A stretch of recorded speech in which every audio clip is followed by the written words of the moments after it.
Kerkük Kışlası.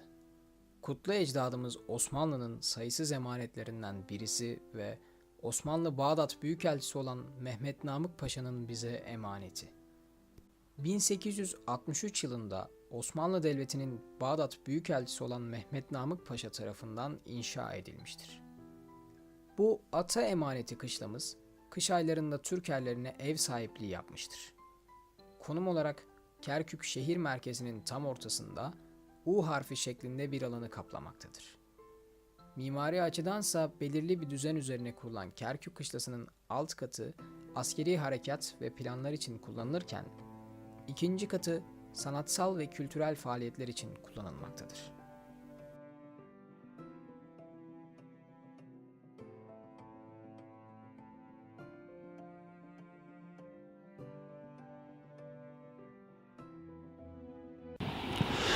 Kerkük Kışlası 1863 senesinde Osmanlı Devleti burada olanda o dönemde yapıldı. Muhammed Namık Paşa vali olurken Bağdat'ta. Tabii Kerkük halkının elinden yapıldı.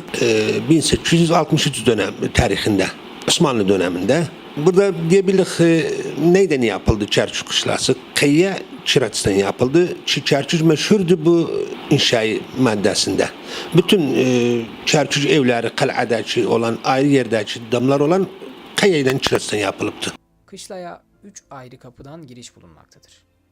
Bunların ilki güney tarafına bakan ana giriş kapısı, ikincisi ve üçüncüsü ise batı tarafına bakan Süvari Birliği giriş kapısıyla Piyade Birliği giriş kapısıdır. Yalla oğlum yalla çabalavun çabalavun. Yalla oğlum çabalavun. Abı 1, abı 2, abı 3, abı 4. Abının gülleri güzel değil ki. Sen ne disen? Sen ne hakkın kalıp güllerden saftiyele koyuyorsun ona? Ne yüzdü oğlum ne yüzdü? Ne yüzdü? Siz ne için dava edisiz? De sen koyuyorsun. Gelim yardım edim sana. Yok ben istemiyorum. Yardım istemiyorum. Özüm saftalarım özüm. Oğlum səsiz geldi ne olup? Oğlum qət olun olar qırmayasız. O şərbələr çoxluğu satılıbdı. Hapse sattırıptı usta. Yo çoxluğu satılıbdı. Az önce dinlediğiniz gibi, Kerkük Kışlası askeri faaliyetlerin yanında birçok sanatsal mesleğe de ev sahipliği yapmıştır. Bu durum Osmanlı'nın çöküşüne kadar devam etmiştir. Osmanlı İmparatorluğu'nun Irak'ı kaybetmesiyle birlikte artık bölgede hakim olan güçlere ev sahipliği etmeye başlamış, dönem dönem yeni güçlerin bölgede hakimiyet sağlaması üzerine binlerce askerin kaldığı Osmanlı Kışlası ciddi hasarlar almaya başlamış ve yavaş yavaş 2 asırlık ihtişamını yitirmeye başlamıştır. U harfi şeklindeki binasının çökmeye başlamasıyla kuzey tarafı tamamen yıkılmış ve günümüzde L harfine benzer yapısıyla durmaya çalışmıştır.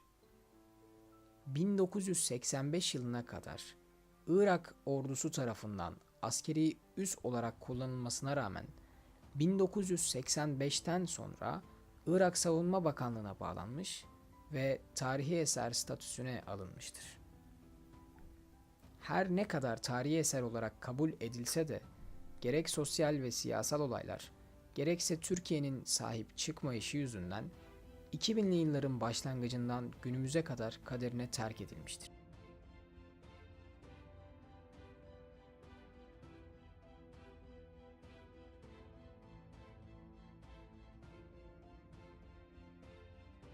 Yani ben bildiğimce şimdiye kadar bir Kerkük Kışlası savaş görmedi. Ama bu yapılanda ordu için yapıldı. Osmanlı ceyşi buradaydılar. Kullandılar kışlanı yatmak için. Buradan çıkardılar. Savaşlara çıkardılar. O vakit savaş var yoksa yok. Ama Kerkük Kışlası indiye kadar bir savaş görmedi içinde. Ayrı şeyler gördü. Mesela 1985'e kadar bu Irak ordusu elindeydi. Kerkük Kışlası. Onlar burada olarken yani kışlada Kerkük Kışlası'nın yarısını yıktılar. Sebebin bilmem siyasi olarak yani bir ayrı sebep yani ceyş burada olarda ihtimam vermezler o binaya tarihin ne dönemiydi eğer Osmanlı eğer ayrı dönem. Ama işte bunlar askerdiler. Yıktılar kışlanın yarısını yıktılar.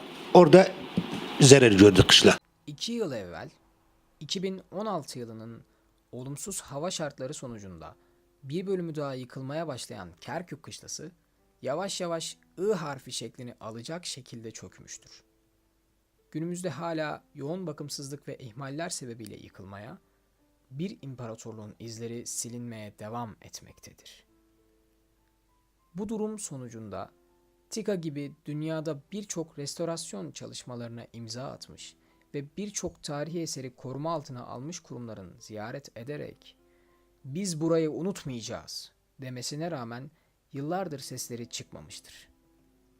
Evet, Osmanlı Devleti'nin devamı olan Türkiye Cumhuriyeti de kendi tarihi eserini kaderine terk etmiş, hiçbir tamir veya temizlik çalışması yapmamıştır. 1863 yılından günümüze kadar gelen Osmanlıca yazının bulunduğu ana giriş kapısının durumu içler acısıdır. Çöpün ötesinde bir pislik yığını haline almış giriş kapısı uzun bariyerlerle korunmaktadır. Kerkük kışlası yoğun bir kirliliğin içinde olmasına rağmen bölgenin Türkmen kökenli arkeoloji müdürü tarafından imkanlar takdirinde temizleme çalışmalarını yürütmeye çalışılmaktadır. Kalenin ikinci katına 2 adet kültür ve sanat müzesi açılmış, alt katına ise Kerkük halkının tüm kesimine hitap eden Ata Hayrullah gibi büyük Türkmen adamları adına sergi açılmıştır. Günümüzde halka açık olmayan bu yapıların çoğunun ileriki nesillere sağlam ulaşabilmesi için çalışmalar talep edilse de Irak hükümeti bu talepleri reddederek durumun ciddiyetini aldırış etmiyor. Kerkük kışlası bir nevi çökmüyor, yok edilmeye uğraşılıyor. Kerkük kışlası bilinçli olarak bakımsızlığa maruz kalıyor.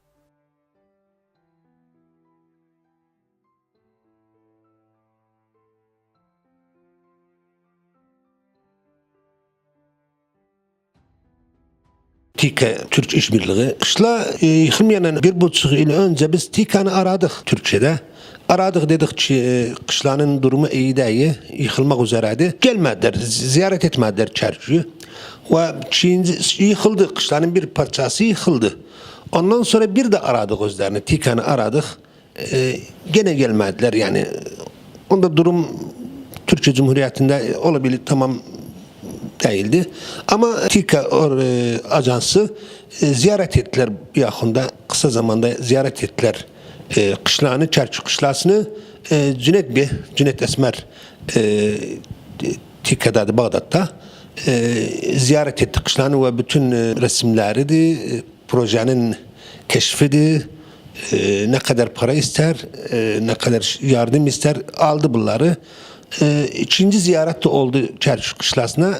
Mühendisler, mimari mühendisler ziyaret ettiler kışlanı ve söz de verdiler ki bir de mühendisler gönderecekler.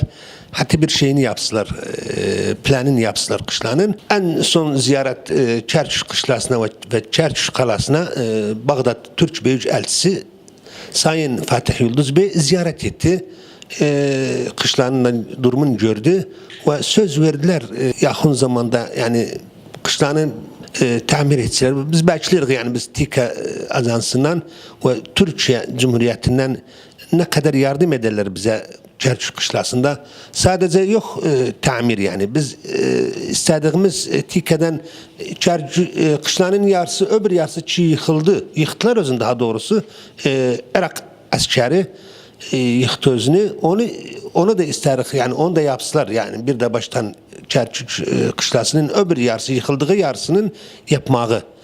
Ve biz yani haz ederim ben yani sadece kışla değil yani TİKA el uzatsın bizim için yardımda eğer bazı işlerde Çerçük Kalası aynen yani yok kışla.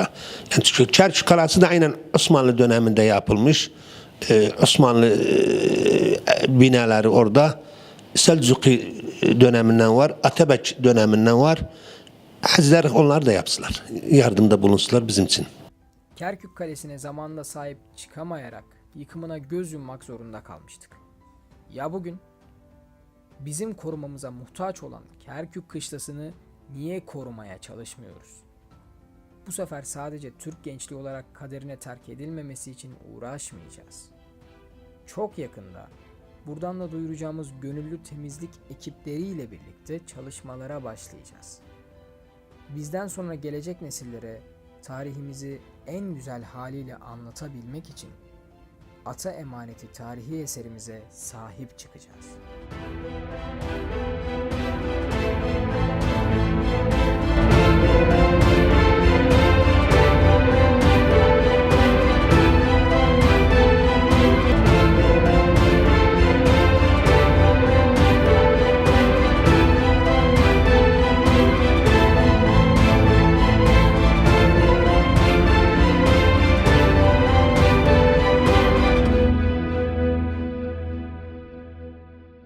Türk milletinin karakteri yüksektir. Türk milleti çalışkandır. Türk milleti zekidir.